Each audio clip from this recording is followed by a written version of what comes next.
Welcome to day 2 of the Minnesota Justice Research Center Reimagining Justice Conference. My name is Kayla Richards, and I am the Director of Community Impact at the MNJRC, and I'm your MC this morning.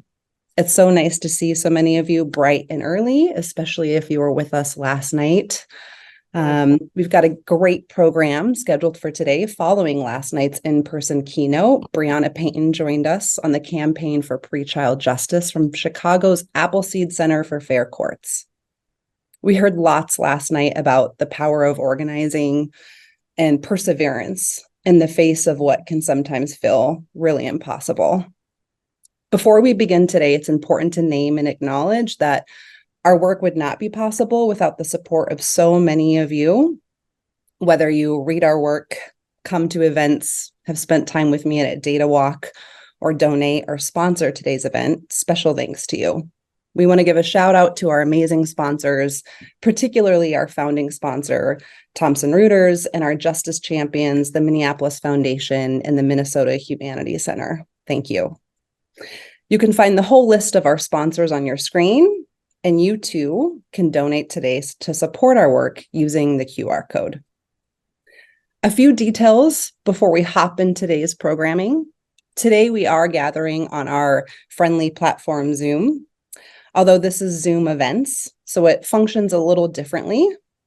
I want to run through a few quick tips and tricks to make the best of your day, since this may be new to many of you. The first screen you were introed to is our conference lobby. This is the main page. It's a web browser, not a Zoom room. You'll see on the upper right hand of your screen several tabs or pages: lobby, sessions, itinerary, and speakers. You will use the lobby as your home page. This is your conference lifeline. In between sessions, you'll find your home here. Please do not close this browser. For all of you multitaskers, I know there are plenty of you in the audience, keep this window open. In order to view all of the different breakout sessions offered today, please click on that Sessions tab. They are organized by time, and if you click on a breakout session, you can see a little bit about the session and the speakers. Now, this is really important. To join a breakout, 10 minutes before the scheduled session begins, the Join button will appear. You can click the Join to enter your chosen breakout session.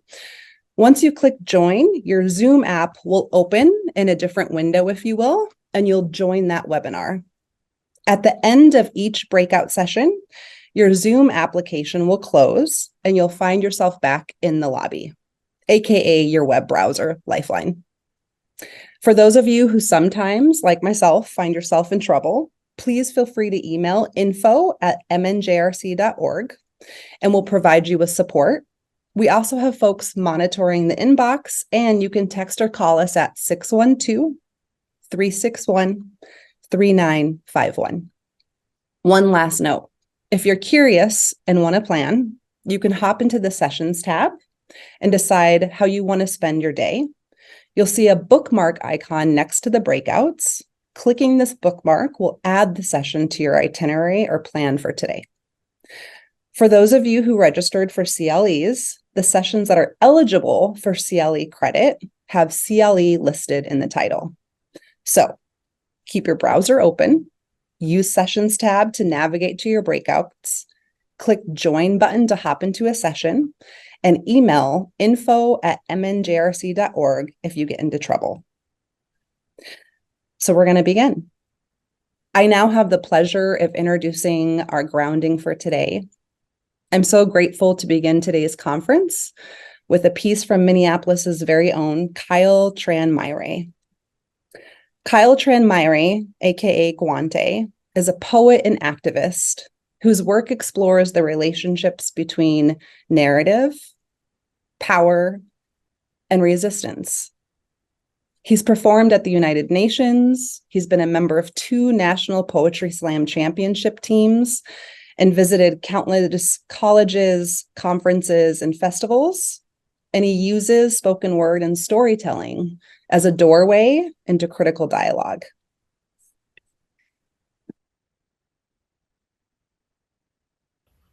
Hello, My name is Kyle Tranmyri. I'm very honored to share something with you all, especially since in my work it's much less often about speaking to an audience that is more or less kind of on the same page as I am about issues related to justice, and much more often about introducing those issues, about bringing the conversation that we're having into spaces where it isn't already happening. And so that makes me think a lot about the function of art as a vehicle for imagination. Not just in the trendy buzzword sense, but I'm thinking about how, like, Bell Hooks said, how can you become what you cannot imagine?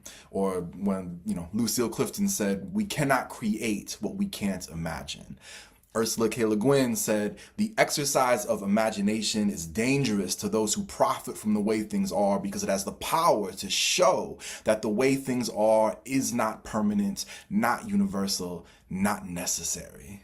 And so, for today, I figured, you all probably don't need to hear a poem from me about the work that you're already doing. I thought instead I might share something more about imagination.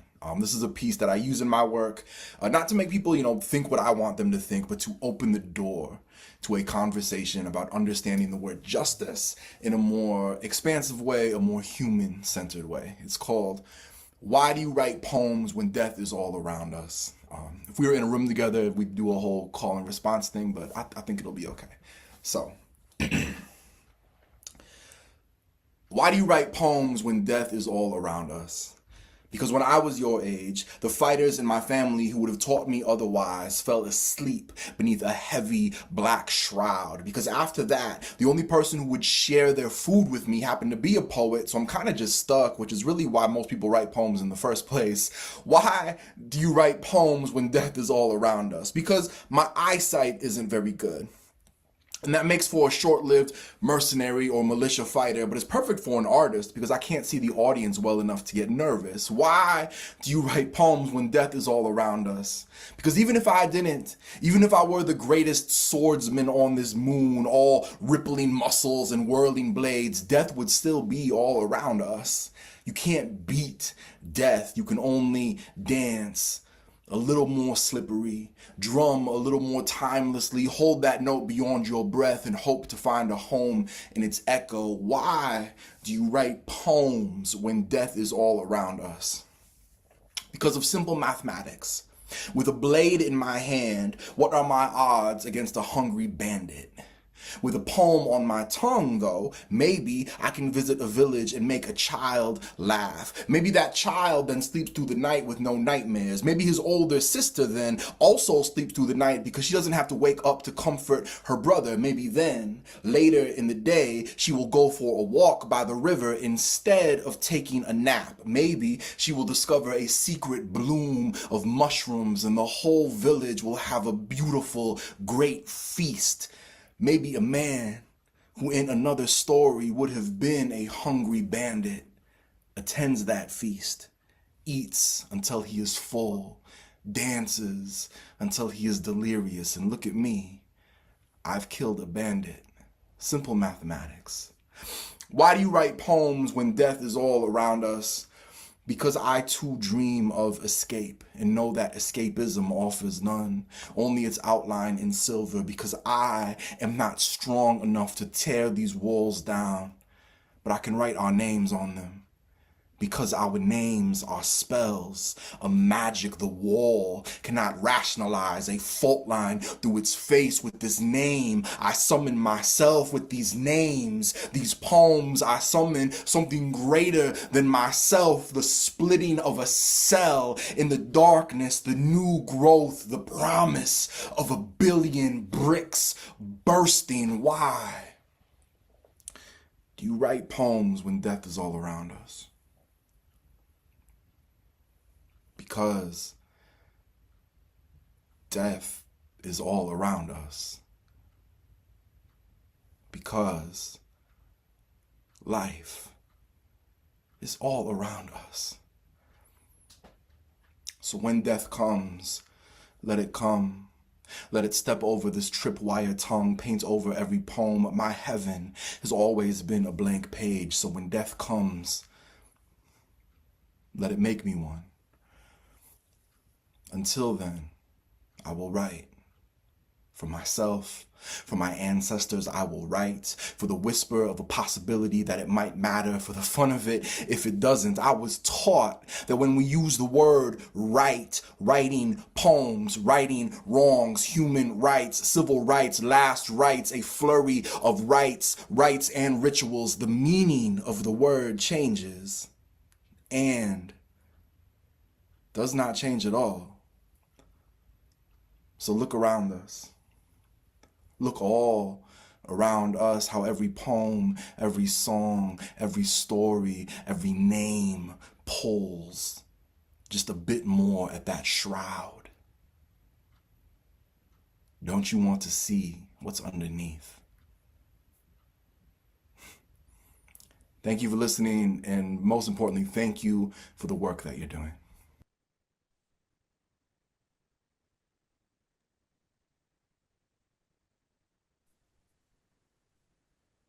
Thank you so much, Kyle, for opening our conference today and helping to set the tone. The exercise of imagination is dangerous to those who profit from the way things are, because it has the power to show that the way things are is not permanent, not universal, maybe not necessary. Whether you could see the village in Kyle's story, like I could, or find yourself struggling as a practitioner with escapism dreams, given the current state of the world, curious about what is the point when death is all around us, I hope you hold with you today the power of possibility and the ways that centering humanity in a world full of things worthy of fear might help us to transform our current reality, a reality that might not actually be permanent, universal, or necessary. I'm so thrilled to welcome today's open plenary, centering the humanity of youth, looking across systems to support young people. This plenary will be a conversation between experts in the youth legal system space who each bring different perspectives and experiences to grapple with questions about youth humanity, the criminalization of youth, the possibility of restorative practices to address harm, and how legal work, advocacy, and research might come together to transform our youth criminal legal system. Our conversation today will start with a grounding from Dr. Subini Ancy. Dr. Annamma is an associate professor in the Graduate School of Education at Stanford University. Prior to her doctoral studies, Friday morning, Dr. Annamma was a special education teacher in both public schools and youth prisons. Her research critically examines the way students are criminalized and resists that criminalization through the mutually constitutive nature of racism and ableism, how they interlock with other marginalizing oppressions, and how these intersections impact youth education trajectories in urban schools and those youth prisons. Further, she positions students as knowledge generators, exploring how their narratives can inform teachers and special education. Dr. Annamma's book, The Pedagogy of Pathologization, focuses on the education trajectories of incarcerated disabled girls of color. Wow. Just that. Engaging in conversation with Dr. Annamma are Malika Aban, who works as the executive director at the Legal Rights Center, a nonprofit public defense firm here in Minneapolis, a graduate of the Humphrey School of Public Affairs and UMN School of Social Work. Malika's work and interests lie in building a more equitable and just criminal legal system, particularly focusing on the system's interactions with young people and families. Malika believes in fighting for freedom and power for all people.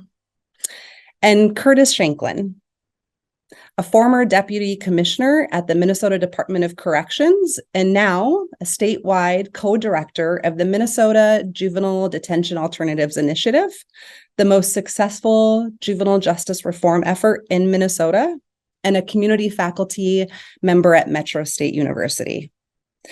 Dr. Subini, I'll turn it over to you. Thank you so much for joining us this morning from California at 6 a.m. your time. Take it away.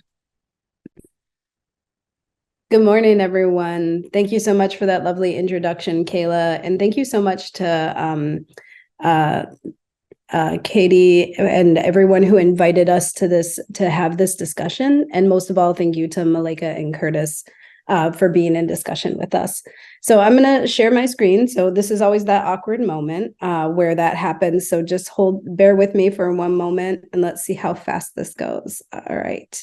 Can everyone see that? Can you give me a thumbs up? Okay, thank you. Thank you, panelists. I'm going to introduce a survey that we have been doing, a study that we have been doing across the country in youth carceral facilities.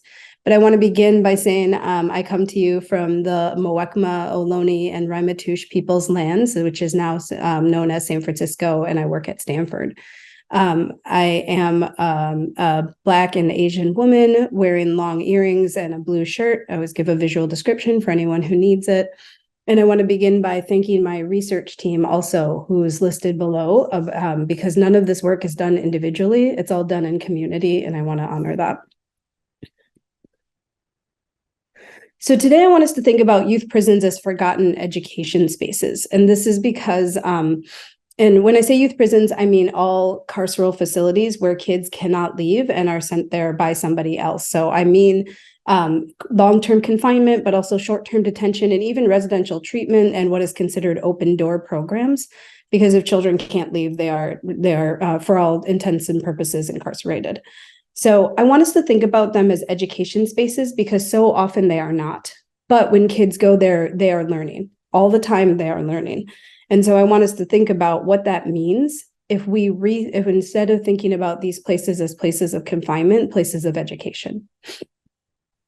And this is important because over time, the criminal justice system has become our major instrument of social policy.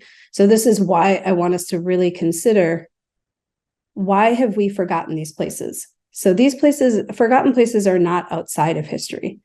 Instead, they are places that have experienced abandonment. And the quality of been forgotten that material links such places is not absence or lack.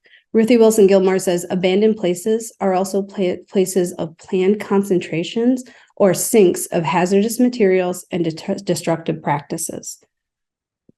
So if we imagine youth prisons as forgotten carceral education spaces, I would like us to ask ourselves why they are offered as the solutions for entrenched inequities and yet remain forgotten in most educational discourse and research. And I would add that they're also not imagined as education spaces in most criminal justice discourse and research either. That education is always often, when I go to these places and when I work in these places and when I'm researching these places, considered the secondary. Education seems to be less important than all of the other programming going on. I want us to remember purposely, because forgetting is not an accident. It is not amnesia. It is not a disability of some kind. Instead, forgetting youth prisons as education spaces is often purposeful. So what do I mean by that? I'm not going to go into all of this theory stuff, but what I want to say is that Charles Mills reminds us that purposeful unknowing is an intentional facet of white ignorance. And when I say white ignorance, I don't mean of white people. I mean of white supremacy. So there is a management of memory where we purposely forget places and spaces. So collective unknowing is a purposeful feature of white supremacy, of ableism and settler colonialism. So why does this matter? You know, people can say, well, oh, well, so we forgot about them. These kids did something bad. They deserve to be here. There's, safety for us, safety for everyone else. There's a couple of reasons. One is the most obvious, because babies lose their life there. So these are pictures of C.J. Lofton, Ginia McMillan, and Cornelius Fredericks, all babies who have lost their lives in carceral facilities.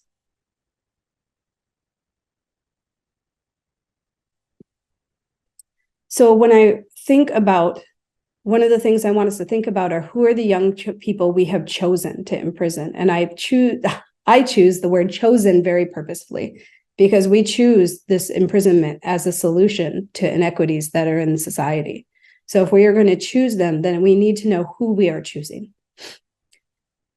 As easy as that sounds as a question, it's not as easy as some suggest, for a lot of reasons. One is that a lot of surveys about incarcerated youth are done by OJJDP. or other surveys, or they're conducted by nonprofits and they're using secondary data analysis. Often the data is offered by administrators. And of course, there's nothing wrong with that, but it is not from the young people themselves. So in this study, I'm not gonna go into these graphs, but I just want you to know that we are focusing on both currently incarcerated youth and formerly incarcerated youth. The reason we're including formerly incarcerated youth is because young people, we know that rates are going down they were going down, actually, they're rising again, of incarceration, but at the same time, that incarceration still impacts young people. And there's lots of ways it does that, even when they leave youth incarceration. Right now, this study mainly has the voices of currently incarcerated youth. That's what our population sample is right now. So our research design is we do 2 phases. Phase 1 is surveys, which is what you're going to hear about today, and phase 2 are interviews. But what I really want you to understand is my goal is always to center young people's voices. I don't think we should be discussing the places we send young people without the voices of young people themselves. So what region of the countries are these youth from? They're from 4 of the 5 regions of the country. So one of the things I really want to emphasize is this is not me from California coming to tell you from Minnesota how bad you're doing or how good you're doing. And in fact, my own Midwest roots refuse to let me to pretend that California is in such great shape when really this is about the entire country and how we're conceptualizing where we send our young people and who is in those places. So this is around the whole country. We are working on getting a population from the Southeast, but that hasn't happened yet. So right now we have over 400 surveys. So that's what I want you to know. So this is a large group of young people from 6 states, 400 surveys, and over 400 surveys that we're working on right now. So some of this won't be, so remember that before actually I say that, I want to pause one more second. What I want you to remember is that every number here is a person, a young person, a person in our care. So it can be really easy to start looking at percentages and get very mathematical about it, which yay for all that math genius that's in the room. But I also want us to remember that these are young people. These are the voices of the people, the young people who I would say are at the kind of in these forgotten education spaces. So some of this probably won't be a surprise. We see a deep overrepresentation of Black youth. Comparatively, white youth are underrepresented. Latinx youth are also deeply overrepresented, but also so are Indigenous youth, Asian and Pacific Islander youth. Pacific Islander youth. So just something, again, this is not necessarily new news, but I want you to recognize, again, young people, how they identify. We see a large overrepresentation by race. So again, who have we chosen to imprison? So these are just some facts about the young people, because the survey a lot of it is demographic. So here you're going to hear some facts about the young people. 12% of the youth in our sample identified as queer, compared to about 7% in the country overall.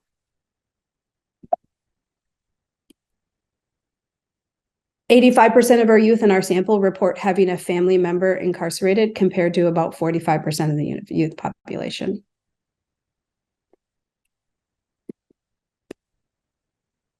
%47 of incarcerated youth in our sample were in foster care or out of home placement.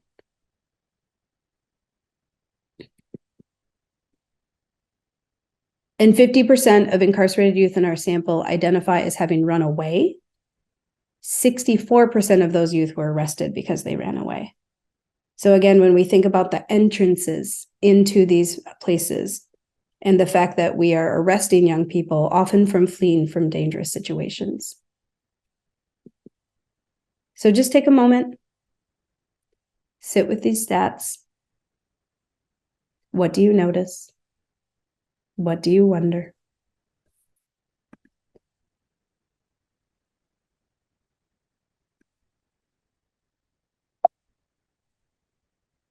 So I also want to really, because I'm an educator, touch on the experiences of imprisoned youth.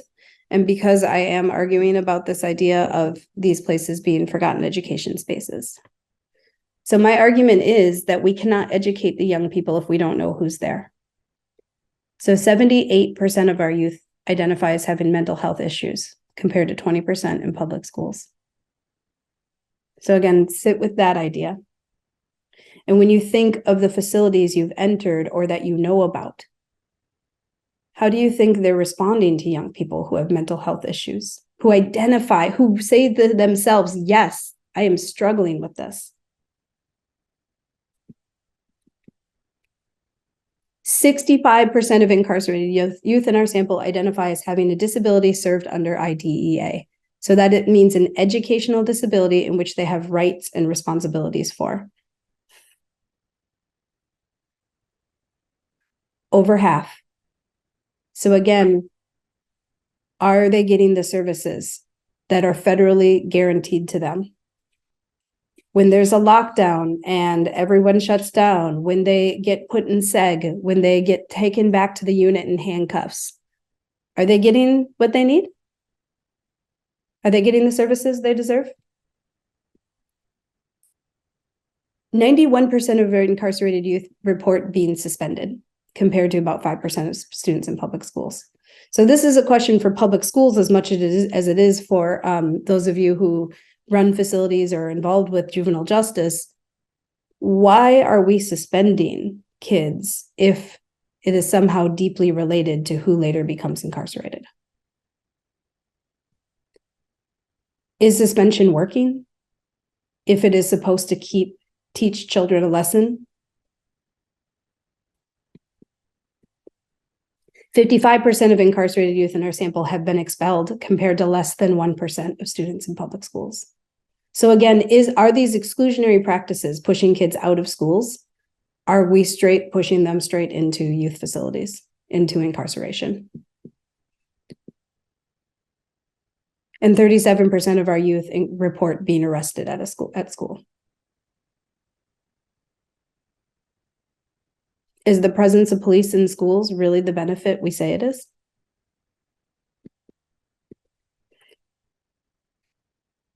So again, you can check those out.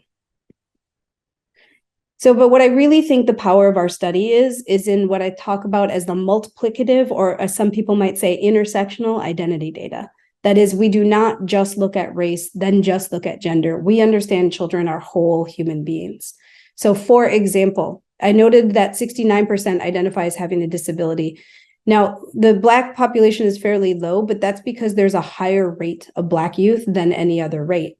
So look at across the bottom row, every single population, the majority of kids are disabled. Are we meeting their needs? Are we considering that as education spaces? One of the things I want you to know, because this is often underplayed, of all queer youth in our sample, 30% identify as Black. And even more than that, 47% of girls, LGBTQ girls, are Black. So again, are we thinking about our Black queer girls? Are we thinking about our non-binary Asian students? Are we actually, as our work, responsive to their wholeness, to their queerness, and their race? Because so often when I do talk to people who are thinking about disability or queerness in these spaces, it is about white children. That's what their work is focused on. And we need to recognize that a lot of our kids are multiply marginalized. And by multiply, I mean experiencing more than one oppression, racism and ableism, and cis heteropatriarchy. Remember that 91% of our total sample has been suspended. And as you look at the numbers across the screen, you can see a large number of young people who have been suspended are youth of color. 100% of our Asian youth, 91% of our Black youth, 85% of our Indigenous youth, 93%, all have been suspended. And finally, expulsion. So again, I don't want to, I want to start wrapping this up because I want to respect and honor, and I'm so excited to have this conversation with these other experts in the room, Curtis and Malika. But this is the one last thing I want to do, because I wanted you to remind you, I reminded you at the start of this, these are not just numbers. These are young people, and surveys, and when we boil them down to numbers, we can forget their humanity. So to center the humanity of young people, not only do I center the voices of youth in these surveys, but I want you to imagine this child. X is an 18-year-old Afro-Latina non-binary person assigned female at birth. Their gender expression is masculine, and they are attracted to females and other gender and non-binary folks. They spoke Spanish growing up, and their uncle and cousin were both incarcerated. In school, they were labeled with ADHD and a learning disability. They have been absent more than 15 days in a year and been suspended 10 or more times, beginning at age 12 in 6th grade for disobedience and fighting. They dropped out at age 16, grade 10. They currently experience PTSD, anxiety, and depression. So the reason I give you this is a person, we just pulled one survey and we highlighted one survey, but this is their whole self, not broken down into little identities that we can box out and keep separate. Students come with all of this, and they come to us, and I wonder, how are we educating them? How are we considering their mental health needs? How are we considering their traumatic past? And not just simply saying criminals with criminal thinking, but instead actual young people. So I'm going to end with just a call to action. Minnesota needs to participate in this study. So whoever's in charge out there, please reach out to me. We need you to participate. You need to know who is the young people in your carceral facilities. So right now, for every state, we give them a state report, and then we're doing a national report. We need Minnesota to participate. But also, we cannot put young people in youth prisons that are not prioritizing education. So we need to think about what these places are if we are going to continue to send to them.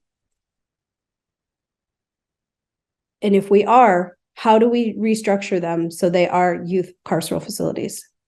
But even better, how could we keep them in the community and meet their needs?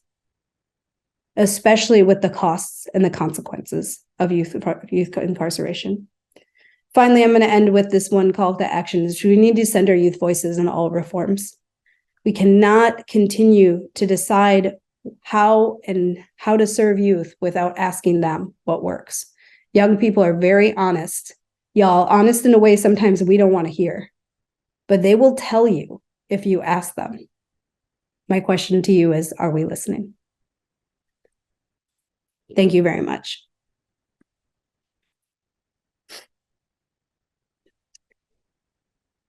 There was a question that came through the chat as you were presenting, and I think it might be worthwhile to answer now before we dive into the conversation, which was, how long have the youth interviewed been incarcerated when the conversations take place? And maybe if you have information about, general length of stay of the young people filling out your survey and things like that.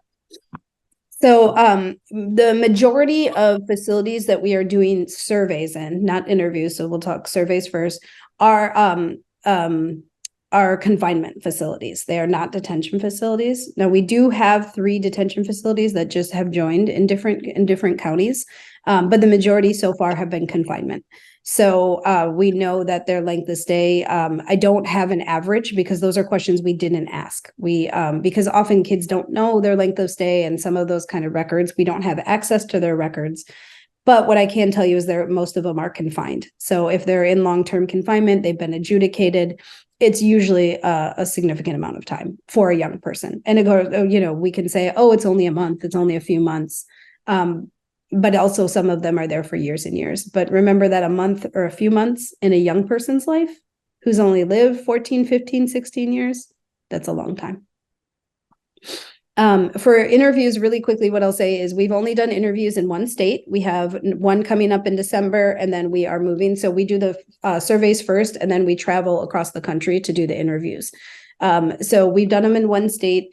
those students were all confined long-term. Some of them were going to be there for 15 to 20 years. Some of them had were going straight from the youth facility into the adult facility. And some of them were there for a few months. So it's varied.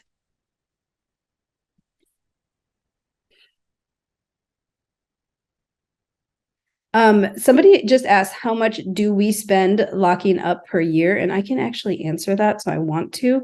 So they did a study, let me find it.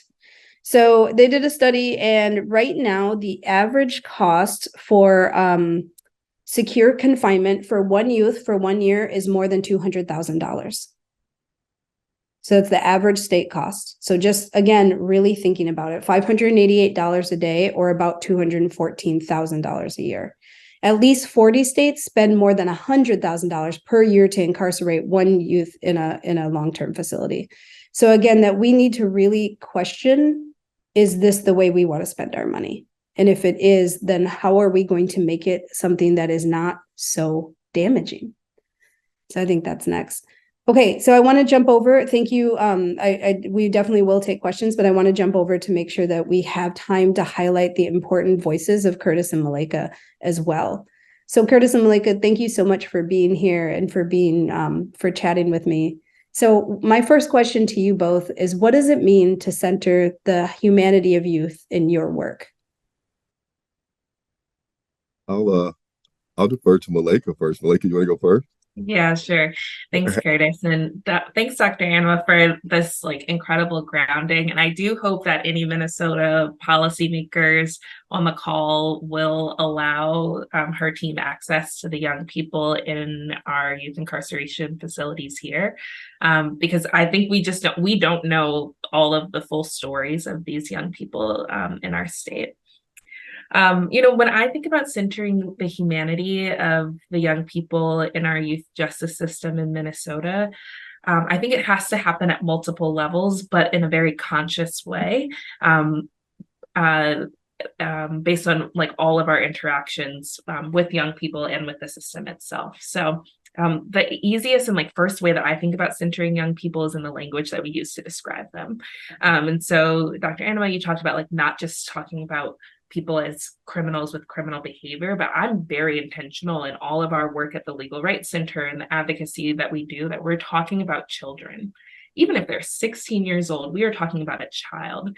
And so we're really intentional in the language that we use, because it's important to push people to have that mental shift. We're still talking about our children. Another important way that we think about centering the humanity of young people in both our direct representation work at the Legal Rights Center and our restorative justice work, but also in our policy advocacy, is really recognizing children as being a part of a system of care and an ecosystem around them, which has to include their families and no doubt includes their communities and the other systems they interact with. So their school systems, the supports that they find in their neighborhoods, and definitely, their chosen families or the families that they're born into. A major challenge I think we see in this state and the way that youth justice is operated here is such a strong focus on the young person and the decisions that they've made, and holding them to account, often via punishment for what they have done, without being reflexive or reflective in what young people have experienced their entire lives in their schools, in their neighborhoods, historic disinvestment, and the ongoing racism that children of color experience in Minnesota constantly. But also what the supports around them could be if we were to adequately resource them. And so when I think about centering the humanity of kids, again, I'm not thinking about them as numbers. I'm thinking about them as tiny babies within an ecosystem that, if well resourced and truly supported, could actually provide the care that they need. What do you think, Curtis? Well, I guess besides saying I echo everything that you just said, I guess for me too, when I think about centering the humanity, I'm first reminded of, one of the quotes by one of my, special people, and that's James Baldwin, who said, children have, never been good at listening to their elders, and I'm kind of paraphrasing, but they have never failed to imitate them. They must. That is all that they have, right? And so I think about that because when we talk about this, I am of the belief that, no child wakes up one day and just says, I want to be a menace to society, right? All of our youth are products of their environment. And so when you think about it through that lens and you understand, some of the environments that many of these youth are coming from, then I think it gives us a segue to not just focus on the behavior, right, but focus on what is driving that behavior. And then we ourselves as professionals, as the adults, must make a decision. Is this about being punitive and punishment, or is this about accountability, right? Is this about, retribution, or is this about, restoration? And I know myself and my colleagues, Malika being one of them, and also Katrina, we always implore people to think about our youth through the My Child test, right? If it was your own son, daughter, niece or nephew, right? And they had contact with the system, how would you want their experience to be? And I think if we can get to a point where we start thinking about those kids as our kids, then I think that we think about, again, the behaviors and things through a much different lens. I think we give a little bit more grace, right? I think we are a little bit more empathetic, and we are more willing to focus again on their needs, and not necessarily again the product of their behavior, which comes again more often than not from the environments they come from. We talk a lot, particularly here in Minnesota, with the disparities that we have, when we talk about the disproportionalities, right? And we understand that particularly talk about our marginalized communities, but this is also holistic for all of our youth here in Minnesota, not just our youth, of color who unfortunately face disproportionate adverse conditions. But we understand the desperate treatment when it comes to, whether it's education, whether it's health, whether it's socioeconomic class. And we know these things to be true, right? But when decisions are made coming from that environment, it's like we forget those conditions. We forget that trauma. We forget that, that desperate treatment that happens, right? Instead of giving grace and an understanding to particularly some of those decisions. And at times I feel like I always have to preface this by saying that in no way is this saying that no youth should ever be incarcerated, right? Unfortunately, sometimes our youth make some very unfortunate decisions that do warrant them being placed in incarceration, right? But the question becomes, what is the next? We spend so much, as Dr. Subini talked about, with the cost, right, for out-of-home placement, or even just incarcerating our youth. So we send our youth to these placements for 6 to 9 months, and most of our youth will either change or they either conform to their environment. And then we don't do anything to change the reality that they're going back into. And so we take that youth after 6 to 9 months of removing them from their community, from their support, and then we throw them right back in there to reality. And for many of those youth, it becomes about survival and not about success, right? Because I'm no longer in this controlled environment. I now have to deal with, the realities that face me. And so I think as we talk about continuing to center, our youth in this humanity type of space, again, I think the more that we can be reflective through the My Child test, again, when you think about your own relatives and your own daughter and son, hopefully that brings us to a space again where we're looking to hold youth and be more accountable, that it's not about just punishment. And we're looking at more restoration from harm than retribution. But more importantly, hopefully that gives us a lens to give our youth more grace. Thanks to both of you. I think all three of us are sharing the perspective that these are young people, and that young people are managing complex social systems outside, in their communities. They're managing multiple oppressions. They're managing different social conditions. But one of the things that we have seen across the country, we've certainly seen it here in San Francisco, and I think it's pretty prevalent in Minnesota too, is a media-driven narrative of fear. And particular politicians who are using that media-driven narrative to return to tough on crime language. We've definitely seen it here with our DA, with our mayor, a lot of narrative, a lot of rehashing the crack epidemic discourse, except using the language of fentanyl. So I don't know how do you, I would love to know how each of you addresses that fear when you talk to people and in your work.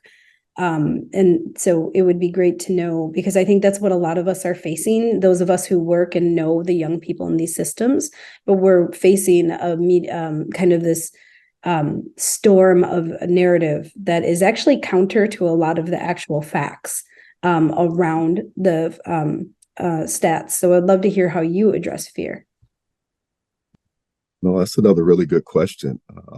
And unfortunately, Minnesota is not immune, from that conversation or the kind of knee-jerk reaction, to that reality. And again, as I prefaced before, when we talk about these things, again, this is no way in talking about the need to continue to hold youth accountable. But when you talk about addressing fear, I think the best, at least from my perspective, that we can combat that is both through data and both through trust.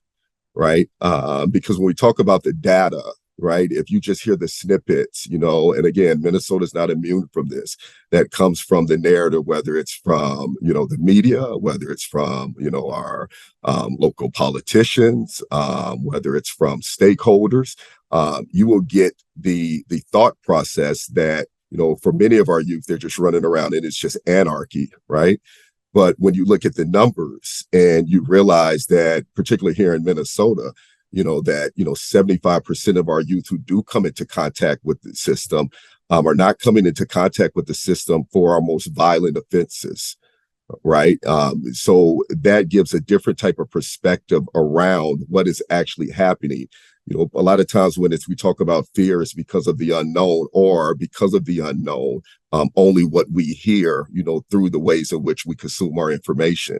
And so if we could continue to talk about data, then we understand that, 65% of young women who come into contact with the system are victims and survivors. Right. And so as we could continue to, as you spoke to, learn from some of the practice before that haven't materialized and generated, the results that we were talking about. So when I continue to hear legislators or stakeholders continue to talk about, being more punitive, it becomes at what cost? What exactly are we trying to achieve? Are we thinking that our youth are not malleable, that they don't have the disposition to, in fact, change? Are we not thinking about redemption, right? Is this just about being punitive? And again, the other part of that is trusting the research, trusting the data. I've been around a number of stakeholders, and if you get them on WebEx or a team, they can recite all the research in the world. But when it comes to then taking that and then incorporating that in policies, right, or in legislation, right, then the hesitancy comes. And it's easy just to fall back to what is convenient. And unfortunately, what is convenient at times is very detrimental to our youth and to their growth. So I think as long as we can continue to highlight the data, so that if someone hears that there's 1,000 intakes into one particular county, well, is that 1,000 youth, or is that 50 youth who have been involved in the system because a number of other entities have failed them before they got to that point? That's a much different way of understanding that information. And again, continue to trust what we already know in the research. And I know Malika has had a lot of experience with this, particularly on the ground level, but also in her professional space. So I'm also curious, Malika, what are your thoughts? Yeah, for sure, Curtis. I think I'm really with you on setting the record straight and having more accurate narratives around violence in our community and what actual needs are for young people. And I think sometimes we can hear that and take that in and have a bit of mindset shift. But when I'm in conversation with folks, policymakers, or my neighbors who are afraid, there is something to be said about sitting with people in that fear. It is justified to be alarmed if you're watching Fox 9 News or Care 11 every night and the top story is about a violent offense that happened in the neighborhood, right? So I think sitting with people and holding that reality is what we're living in is important. And having those gracious conversations with folks who are maybe misinformed because they've been like directly fed inaccurate information is important. And then what I try to do, and I think it's important for all of us too, is to remind ourselves and remind others too that like everybody is afraid. Parents are terrified. We talk to families all the time who have been asking for years from the education system, from social services or child protection, from their community care networks. They're like, I need help for my baby. I am terrified about what's coming next. And the way that our system is currently set up in Minnesota, very often young people cannot access services and families cannot access services without a court system referral or without a child protection referral. Some of that is on like a lack of just like general providers in community because we haven't invested our resources in that. In this state, we've invested a ton of resource into incarceration and locked secure facilities as opposed to those preventative, restorative, community-based alternatives that could help young people stay out of the system.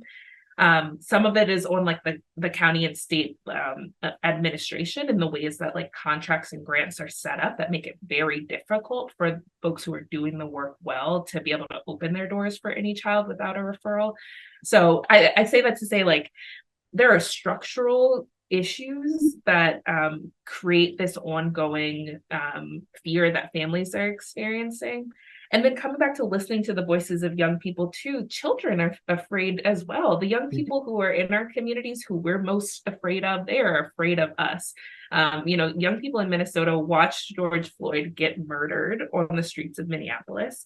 They experienced a global pandemic and like watched as politicians told them that like their lives didn't matter, that things should just go back to normal. They're currently watching a genocide happening in Palestine. Like the conditions in which young people are growing up today are deeply terrifying, and they are experiencing like deep feelings of like lack of vision for a future and lack of trust in adults generally, but in our system altogether. And so that doesn't excuse causing harm in community, but I think it is important for us to understand within the context of like when we are afraid of children, our children are afraid of us too. And I think we owe it to each other if we are going to try to like center humanity and actually come to solutions that are meaningful, that we recognize all of those viewpoints. Yeah. And if I could just, because one of the things you sparked for me, Malika, was just talking about that is, and me and you have had these discussions before too as well, and then I'd be interested in hear Dr. Subini's also just thoughts around this. Far too often, I think we give people credit too for things that they should be doing, right? And we talk about this accountability space, but just as much as it needs to be there, and Malika, you touched on this, if there is a quote, a carjacking, then there is a victim there. Irregardless if the person was harmed, if you stole someone's car, there is a victim there, right?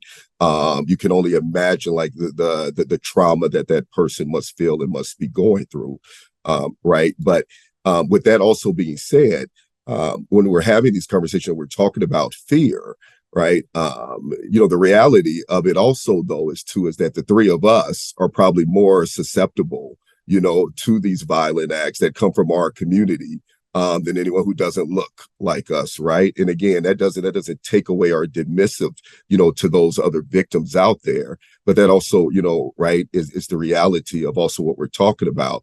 And I also think that it is important for us, again, to hold, stakeholders, legislators, and other folks accountable to not just showing up in our spaces when it's convenient, right? You show up at a conference and you say all these great things, right? And it's easy at times and hard for us internally to talk about these things because, us ourselves come from this environment.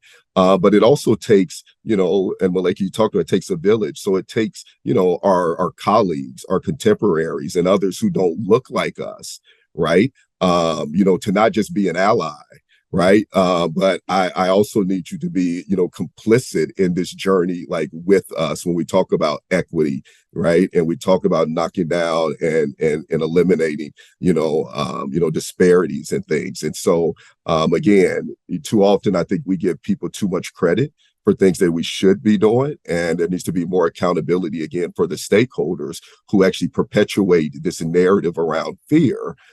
Because it's convenient for them, whether to win an election, right? Or it's convenient for them to move up the ladder, within their particular job space. But they need to be held accountable to show up in other spaces and to give that grace, but to also speak truth to power. So, and Dr. Subini, I'm curious about your thoughts, anything you would like to add, or just what's your perspective on kind of what you just heard? I mean, I think I could sit here and just like enjoy this all day, you two spitting knowledge. I think the one thing I would add is, I think we have a choice to make. And this is one thing I do say to people a lot. Are we going to weaponize our fear against young people? Probably the least powerful people in a space. Are we going to weaponize our fear against them? Or are we going to turn our attentions to the systems that are failing? We choose where our money goes, where our tax dollars go. Right now, they are going to fund a genocide across the world. Is this really how we want to spend our money? Do we really want to spend over $200,000 a year, $100,000 to $200,000 a year to lock up one young person, when we're spending about $15,000 a year on education nationally? Is that really how we want to prioritize? Because that is weaponizing our fear. That is what we're doing by our budgets are moral documents, and we are morally saying we are more comfortable disposing and disappearing young people into a system where we don't have to see them than actually figuring out how we address the trauma that young people have gone through. And so I think that is the thing we really need to ask ourselves. Is my fear more important than that young person's future? Is that what I want to prioritize? Is that the person I am? And so again, it's not that you don't have the right to be afraid. It's what you do with that fear. We can turn it back on the systems that are broken. We can say, no, we want to sink more money into education. No, we want to sink more money into restorative practices. Curtis pointed out, like when somebody gets carjacked, there is a victim there. And I don't think victims are served well by young people being put in carceral facilities. It does not, yes, it might give you that sense of retribution, but that is not going to make that young person less likely to harm again.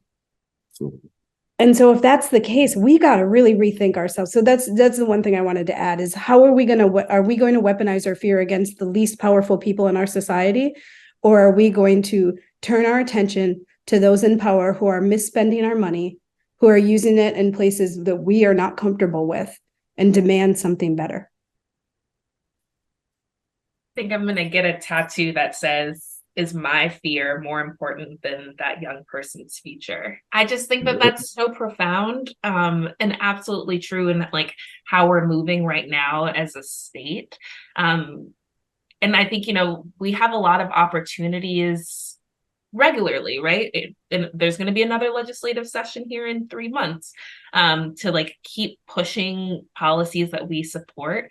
But if we're coming at it from a fear-based space, or as Curtis was saying, like a reactionary-based space based on like a news headline or one particular child's case, I think we're missing a major opportunity. And, Curtis has done a lot of work through the Juvenile Detention Alternatives Initiative and in his advocacy, both within the administration and outside of the administration at the legislature, to really push folks to think, okay, what is the system we actually want to build? Regardless of whatever is like happening today, what do we truly believe is necessary for kids, and how can we get there? And I think, I don't know, Curtis, if you want to talk a bit about like some of the big like policy changes or structural changes that you feel like could actually serve the young people in our community better. Yeah. Well, you get the tattoo. I'm gonna try to sign up for a trademark. And so if you see me on the corner with t-shirts, with that on there, then you know where I got the idea. So Dr. Subini, I'll make sure you get your cut from it. But just to really just appreciate again, just the thoughts. Yeah, I'm sorry to interrupt you for 1 second. Organizers, I can't send you a message, but there's a message in the Q&A that says that somebody who is hearing impaired does not have access because the closed captioning isn't on. If somebody can please turn that on, we want to make sure this is a great example of why we need accessibility in all of our and all the work we're doing. So I apologize for interrupting, but I just want to make sure it's addressed. No, and actually, I'm glad because that gives me an opportunity to also just commend you on being intentional about talking about disabilities within the space. And I would be remiss to not circle about that, because I know that's one of the things that we've been pushing here to put more at the forefront. So thank you for that. Malika, to your point, we've had, and again, I think this gets to a number of successful wins, and you've been a part, of that. When we talk about here in Minnesota, when you think about the legislative platform, particularly for our youth, that we've been, Malika, over 8 years to a decade working on, and we've had some significant wins here within the last 2 to 3 years, and there are a number of leaders and champions within that space. That we should be, acknowledging, whether it's Katrina, Perry, and Sarah, and a number of other folks, Justin, Representative Frazier, and a number of other folks who have been instrumental, within that work. I also think about, what's left to be done, right? And so you think about, when we talk about data, right? Even here, in Minnesota, we don't have a central repository, for our juvenile justice data. So, when I was at the Department of Corrections, on any given day, I could tell you what adults were in all of our facilities on any given day, right? As I stand here today, I cannot tell you how many youth are in our juvenile facilities across the state. So how can we be intentional about addressing their needs or accountability when the public at large is not even aware of what youth are in our facilities and for what, right? And I say that also understanding, we talk about privacy and those type of things, but also think it is important for us to be able to have that knowledge. When we talk about things like, the delinquency age here in Minnesota is 10, right? If you think about that, that's a fifth grader, right? So at 10 years old here in Minnesota, you can be placed into a detention facility. And you're not separated based on age, right? And in many of these facilities, again, prior to some of the legislation that we've gotten passed, right, you could be strip searched going into that. So you think about that. So I know there's legislation coming around raising the age, of delinquency. And again, when you look at the data, right, and you look at that, and we, again, should these youth, and I think this gets to Dr. Subini's point, should these youth be treated in a punitive setting, or should this be in a setting that's more about rehabilitation and more working with the family? So I know those are a couple of things out there, but I know, Malika, part of the work that you all are doing at the Legal Rights Center, and I know in collaboration with some of our work, is really to focus on and to present recommendations around how do we reshape, juvenile justice here in Minnesota. So I'm curious about your thoughts just around that work and where do you see it going? But if you can also just quick highlight maybe any of the gaps that you still see out there. Yeah, absolutely. I think you hit on quite a few of them there, and the My Child test that you pushed us to think about earlier, as applied to your fifth grader who might create a harm in a community. What would you want to see happen to your child? I can imagine that most people here wouldn't want that to be that they are taken away in a police car, shackled, and brought to a detention center or correctional facility, for sure. I'm really interested in pushing our systems to think more broadly and creatively about how we respond when young people and their families ask for help, be it like raising my hand and saying, as a mom, like, I need help, or a young people showing behaviors that are communicating I need help as well. And in our work, and I think, the national research and local research led by a lot of work that's happening out of the University of Minnesota has really just continues to prove that restorative practices are the way and should be the core of how we respond when there is harm in our communities. Last year, our legislature passed funding and the creation of an Office of Restorative Practices, which is incredibly exciting and will provide grant funding that's accessible to all counties and communities across the state to build and deepen their restorative practices work. And I am excited to continue to push for that to grow and expand and ultimately become the core of what our youth justice system looks like. There was a lot that was passed last year, and so implementation is still happening on that. But a major piece that advocates who were working on that legislation were really pressed to say was that we want this Office of Restorative Practices to not live within the Department of Corrections or not live within the Department of Public Safety, because those are antithetical to restorative values and how we believe that young people should be served. And so the legislature also created a Department of Children, Youth, and Families, which will be up and running in the next 2 years. And eventually the Office of Restorative Practices will move there. And this is like getting really wonky, and I don't want to get like too policy focused. But what I will say is that we have this opportunity right now with a new state agency being formed that I think could and should be our home for youth justice and youth interventions in this state. Can you imagine how different the state could and should operate if all of the policy set, all of the data being tracked was in a Department of Children, Youth, and Families, as opposed to spread across the Department of Corrections, spread across public safety? Some of it's in the Department of Human Services, some of it's in education. Like, we don't have a core, like a theory of change. We don't have a strategic plan. We don't have like a mission statement in this state for what we think should happen to children. And with children and families, I should say. And so I'm excited to think about and have community like push this current administration and whoever's to come next to really like recenter and reframe how we then administer justice and care moving forward. And I think within that, then we will be able to better answer some questions around like this multiple identities that Dr. Annamma was talking about. What happens when a young person is, dually involved in like the child protection system, but also the youth justice system, or manifesting behaviors as a part of their disability in a school setting? I think all of those get to be interwoven in a different way.